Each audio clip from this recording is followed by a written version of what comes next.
എന്റെ അച്ഛൻ മരിച്ചിട്ട് ഈ വർഷം 8 വർഷമാവാണ്. സോ എല്ലാവരും പറയാം ടൈം വിൽ ഹീൽ. പക്ഷെ അതൊക്കെ ഒരു വൂണ്ട് തന്നെയാണ്. അത് ഉള്ളിൽ ഇങ്ങനെ ഉണ്ടാവും. എനിക്കാണ് ഞാൻ മരിക്കുന്നത് വരെയും of course I miss my father. അത് ഉള്ളിൽ ഉണ്ടാവും. നമ്മളൊരു ഒറ്റയടിക്ക് കുറെ കാലം കഴിയുമ്പോൾ ഓക്കെ എന്നുള്ള രീതിയിലല്ല, ഒക്കെ ഉള്ളിലുണ്ടാവും. പക്ഷെ അതിന്റെ ഇന്റൻസിറ്റി കുറഞ്ഞുകൊണ്ടിരിക്കും എന്നുള്ളതാണ്. അല്ലാതെ അത് കംപ്ലീറ്റ് ആയിട്ട് മാറി ഞാൻ ഭയങ്കര അങ്ങനെ ഉണ്ടാവില്ല. എനിക്ക് അങ്ങനെയല്ല, എല്ലാവർക്കും അങ്ങനെ തന്നെ ആയിരിക്കും എന്നാണ് ഞാൻ വിചാരിക്കുന്നത്. സോ ലൈഫ് എന്ന് പറയുന്നത് ഇങ്ങനെയാണല്ലോ. ഹാപ്പിനെസ് ഉണ്ടാവും, വിഷമം ഉണ്ടാവും, പിന്നെ എല്ലാവരും പറയും ഒരു കയറിയാൽ പിന്നെ ഇറങ്ങും എന്നുള്ള പോലെ തന്നെയാണ് എന്റെയൊക്കെ ഒരു മാനസികാവസ്ഥ. നമ്മൾ ഓക്കെ ആയി ക്ലിയർ ആയി ഇനി എന്റെ ലൈഫിൽ ഫുൾ ഹാപ്പിനെസ് ആണ് എന്നുള്ളൊരു ഫേസിൽ ഒരിക്കലും ഞാനിതുവരെ എത്തിയിട്ടില്ല. അങ്ങനെ എത്തിയ ആരെങ്കിലും ഉണ്ടോ എന്ന് എനിക്കറിയില്ല. സോ എനിക്കപ്പോൾ എന്റെ കാര്യം മാത്രമേ പറയാൻ പറ്റുള്ളൂ. ഇതൊക്കെ ഒരു കോൺസ്റ്റന്റ് ബാറ്റിലാണ്. വരും പോവും അങ്ങനെയുള്ള.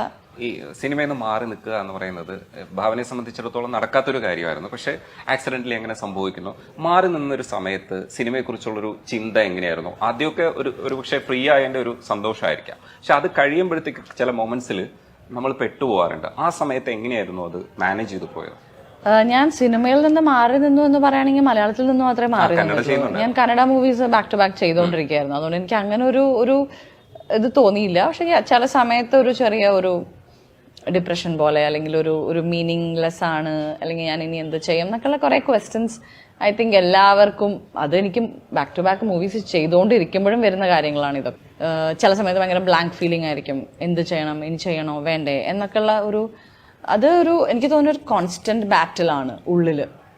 ഞാനൊരു ടിപ്പിക്കൽ ജെമിനൈനാണ്. മേ ബി അതുകൊണ്ടായിരിക്കാം ഒരുപാട് മൂഡ് സ്വിങ്സും ഒരുപാട് ഇങ്ങനെ ഉള്ള കോൺസ്റ്റന്റ് ആയിട്ടുള്ള തോട്ട്സും ഒക്കെ വരുന്ന ഒരാളാണ്. അത് ചില സമയത്ത് ഉണ്ടാവും, യെസ്. പിന്നെ ചിലപ്പോൾ 2-3 ദിവസം കഴിയുമ്പോൾ അത് ഓക്കെ ആവും. പിന്നെ കുറച്ച് കഴിയുമ്പോൾ പിന്നെ അതേ അങ്ങനെ വരും.